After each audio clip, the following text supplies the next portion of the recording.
So we're here to honor organ donation and to bring awareness to it. And the first person that's going to speak for a short period of time is Rosie Worcester. Good morning, everyone. It's so nice to see you on this beautiful day. Welcome, and thank you for joining us today as we pay tribute and share gratitude for some of the most precious gifts there are. Sadly, sometimes heartbreak and sadness befall individuals and families in our community, and the unexpected loss of a loved one is devastating. Yet, in some cases, an extraordinary gift can come from these tragic circumstances, and life becomes enhanced and even saved in another person. At this time, the United Network for Organ Sharing reports more than 106,000 individuals who are awaiting the gift of an organ transplant. Every 9 minutes that passes, another person, another individual, another life is added to that list. The selfless gift of organ donation is great, it is remarkable, and of immeasurable magnitude to the recipient and their family, as we'll hear.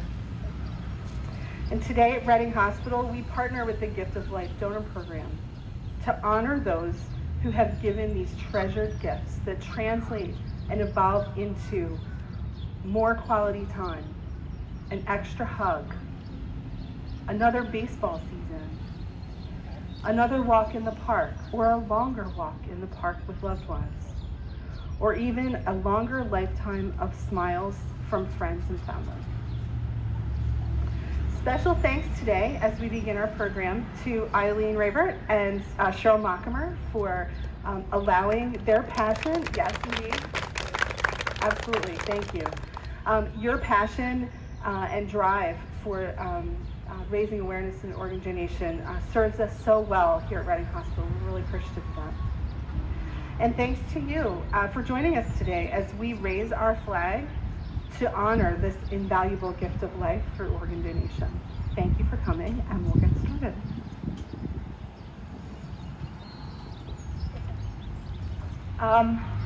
So our first person that's going to talk about a personal story is someone that I've known for many, many years. Her name is Shelly Farmer. She is an instructor here at our School of Health Sciences, and I'll let her tell you all about her.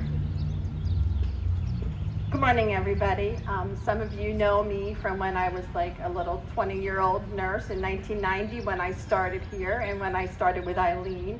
But you may not know my full story is that my mother was a donor in 2000, and she was 60 years old, had a massive head injury, and 6 days later in the ICU, she was declared brain dead.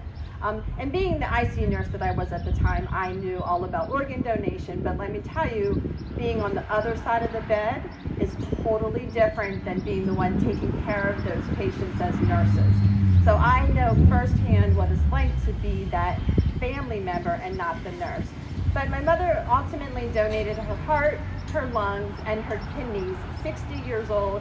At the time, those lungs were the oldest lungs that were transplanted in our institution. So that was before we did the ventilator-associated pneumonia, prevention. We didn't know about mouth care and keeping the head of the bed elevated. So that was a true testament to how well my mom was taken care of for 6 days on a ventilator in the ICU. So she always talked about being an organ donor. It was never a doubt. When my mom hit her head, she had a massive head injury. I knew from day one that transplantation was an ultimate outcome that was going to come from my mother's passing. But so like I said, she donated her heart, her kidneys, and her lungs. My mom there's 4 children in our family. My brother's the youngest. And you know how like mothers are with their little boys. My mother, like every time my brother came home from school, she had to take him outside to see the yard because he was going to landscape design school. He was to graduate 6 weeks after my mother passed away. So obviously she did not get to see the graduation. And she was completely ready for that graduation. She had her dress, she had the hotel arrangements, she had the flight arrangements. Everything was prepared for Mom to see my brother's graduation out in Michigan, and she didn't get there because she passed away. About a year later, after my mother passed away, we received a letter from the kidney recipient, and it said, because of your mother's gift of life, I could attend my son's college graduation. So that is why I'm here today. This is the importance of organ donation. My mom didn't get to the graduation, but my recipient, her recipient, got there. So that's why we're here today. And I'm going to introduce Elaine McAfee. I don't know where my mother's organs are now. It's been over 20 years, so I don't know how they've done at this point. But I like to consider all of the recipients part of my mom, and so I have a special love for any organ recipient. And so I would like to introduce Elaine, who is a heart recipient, and I'll let you tell her. She'll tell her story. Thank you. If I was to tell you my whole story, I could be here for 6 days, but I'm going to condense it to 5 minutes. So my name is Elaine McAfee. I was a patient here at Tower Health. I had 18 months of testing and doctor's visits, and they could not figure out why I was having all these symptoms. I got to the point one night where I was so sick I could not have the energy to get myself out of the bathtub, and that's the night my husband brought me here to Reading Hospital, and within an hour I was diagnosed with heart failure. The next day I took a cath and my ejection fraction was a 9.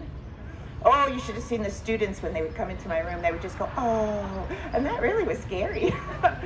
But I was treated extremely well. I was put on the right path, but I never really got beyond an ejection fraction of 23.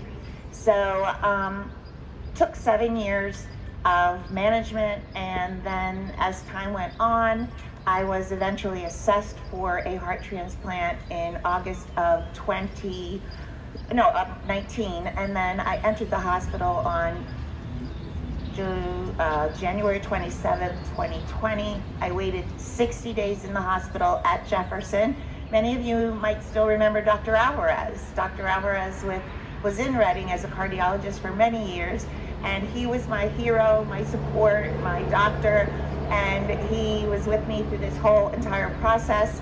And after a 60-day wait, at a time where COVID came in, it was funny because I entered the hospital and I felt so alone and so isolated because everybody was out there living a life. And when I came out of the hospital, everybody was in just like me, you know? So it was kind of interesting. But I had a successful heart transplant, and it turned out that my heart transplant, my heart was given to me by a young man in Maryland.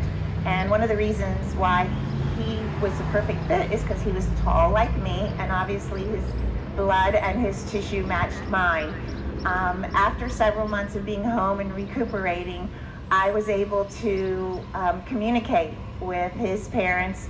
They communicated back, and last October, I had the gift of having them to my house for dinner. We sat together for 5 hours. We talked about Jake, we talked about his life, we talked about my life, we talked about the processes on both sides of heart transplant, and it was just a beautiful, beautiful blessing. And it all brought home when she used a stethoscope to listen to her son's heart beating in my body.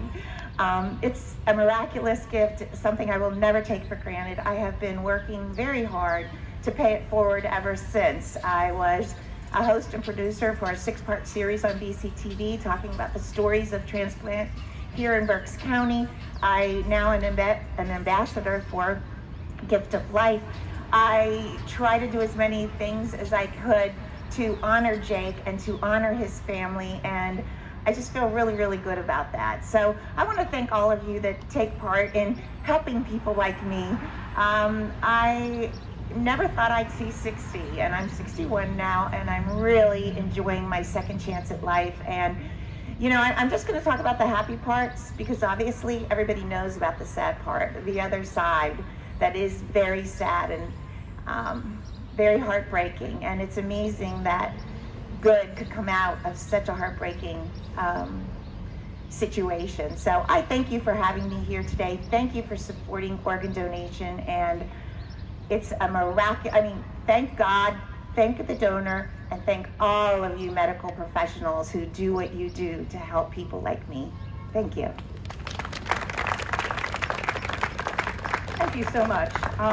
Now it is time to raise the flag, and I want everybody to just think about the donors and the recipients as they raise the flag.